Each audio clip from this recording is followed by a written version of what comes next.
Hi hello నమస్తే welcome back to our channel.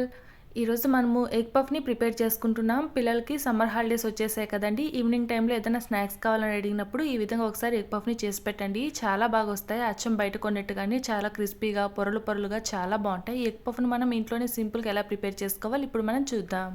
అలానే మీరు నా ఛానల్ని ఫస్ట్ టైం చూస్తున్నట్లయితే ప్లీజ్ సబ్స్క్రైబ్ చేసుకోండి, అలానే లైక్ చేయండి. ముందుగా ఎగ్ పఫ్ని మనం ప్రిపేర్ చేసుకోవడానికి ఇలా ఒక బౌల్ తీసుకోవాలి. ఇప్పుడు ఇందులోకి 1 కప్పు దాకా మైదా పిండి వేసుకోవాలి. ఇలా మైదా పిండి వేసుకున్న తర్వాత ఇప్పుడు ఇందులోకి చిటికెడంత సాల్ట్, అలానే 3 స్పూన్స్ దాకా ఆయిల్ వేసుకొని ఇలా ఒకసారి అంతా బాగా కలుపుకోవాలి. చూసారు కదండి, ఇందులోకి వేసుకుని ఆయిల్ అంతా పిండిలోకి అంతా బాగా కలిసేలాగా ఈ విధంగా అంతా బాగా మిక్స్ చేసుకోవాలి. ఇలా అంతా కలుపుకున్న తర్వాత ఇప్పుడు ఇందులోకి కొద్ది కొద్దిగా వాటర్ వేసుకుంటూ ఈ పిండిని అంతా ఇలా మనము బాగా ముద్దగా కలుపుకోవాలి. చూసారు కదండి, ఈ పిండిని అంతా ఇలా మనము కాస్త గట్టిగా కలుపుకొని కాసేపు మూత పెట్టేసి ఒక 10 నిమిషాల పాటు పక్కన పెట్టుకుందాం. ఇప్పుడు మసాలా తయారు చేసుకోవడానికి స్టవ్ మీద ఇలా ఒక పెనం పెట్టుకోవాలి. ఇప్పుడు ఇందులోకి కొద్దిగా ఆయిల్ వేసుకున్న తర్వాత ఇప్పుడు ఇందులోకి 1/2 టీ స్పూన్ దాకా జీలకర్ర, అలానే 2 ఉల్లిపాయలు ఇలా సన్నగా పొడవుగా కట్ చేసుకొని వేసుకోవాలి. అలానే ఇందులోకి పచ్చిమిర్చి కూడా వేసుకొని ఇలా ఒకసారి అంతా బాగా ఫ్రై చేసుకోవాలి. ఇలా ఈ ఉల్లిపాయ మనకు ఎక్కువ ఫ్రై అవ్వాల్సిన అవసరం లేదు. కాస్త సాఫ్ట్గా అయిన తర్వాత ఇప్పుడు ఇందులోకి 1 టీ స్పూన్ దాకా అల్లం వెల్లుల్లి పేస్ట్ వేసుకొని కాస్త పచ్చివాసన పోయేదాకా ఇలా ఒకసారి అంతా బాగా కలుపుకుంటూ ఫ్రై చేసుకోవాలి.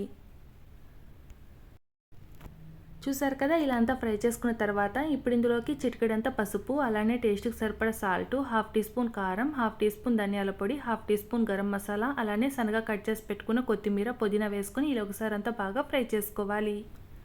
చూసారు కదండి, ఈ విధంగా ఫ్రై చేసుకొని పక్కన పెట్టుకుందాం. ఇప్పుడు మనం ముందుగానే కలిపి పెట్టుకున్న మైదా పిండిని తీసుకోవాలి. ఇప్పుడు ఈ మైదా పిండిని అంతా 6 బాల్స్ లాగా సమానంగా తయారు చేసుకోవాలి. చూసారు కదా, ఈ విధంగా తయారు చేసుకున్న తర్వాత ఇప్పుడు పైనుంచి ఇలా కాస్త పొడిపిండి చల్లుకుంటూ ఈ విధంగా మనము చపాతీలాగా రౌండ్గా తయారు చేసుకోవాలి.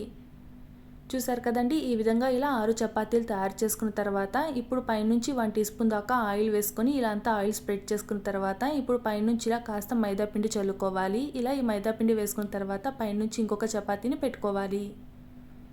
చూసారు కదండి, ఈ విధంగా తయారు చేసుకున్న తర్వాత మళ్ళీ పైనుంచి 1 స్పూన్ ఆయిల్, అలానే కొద్దిగా మైదా పిండి వేసుకొని ఇలా పైనుంచి ఒక చపాతీ పెట్టుకొని ఈ విధంగా 6 చపాతీలు పెట్టుకోవాలి. ఇలా అంతా తయారు చేసుకున్న తర్వాత పైనుంచి ఇలా కాస్త పొడిపిండి చల్లుకుంటూ ఇలా మనము వీలైనంత వరకు కాస్త పలుచగా ప్రిపేర్ చేసుకోవాలి. మరి ఎక్కువ పలుచగా ఉండకూడదు, ఈ విధంగా మందం ఉంటే సరిపోతుంది. ఇలా తయారు చేసుకున్న తర్వాత ఇప్పుడు ఇలా ఒక చాక్ తీసుకొని ఇలా మనం స్క్వేర్ షేప్లో కట్ చేసుకోవాలి. చూసారు కదండి, ఈ విధంగా కట్ చేసుకున్న తర్వాత మనం ముందుగానే ఉల్లిపాయ మసాలా తయారు చేసి పెట్టుకున్నాం కదండి, ఆ మసాలా ఇలా కొద్ది కొద్దిగా పెట్టుకోవాలి. ఇలా మసాలా అంతా పెట్టుకున్న తర్వాత ఇప్పుడు ఇందులోకి ఉడికించి పెట్టుకున్న కోడిగుడ్లని ఇలా మిడిల్లోకి కట్ చేసుకొని ఇలా ఇందులోకి పెట్టుకోవాలి. ఇలా అంతా తయారు చేసుకున్న తర్వాత ఇప్పుడు మైదా పిండిలో కొద్దిగా వాటర్ కలుపుకొని ఇలా అంచులకంతా అప్లై చేసుకోవాలి. ఈ విధంగా అప్లై చేసుకున్న తర్వాత ఇలా మనము ఎగ్ పఫ్ని ఫోల్డ్ చేసుకోవాలి.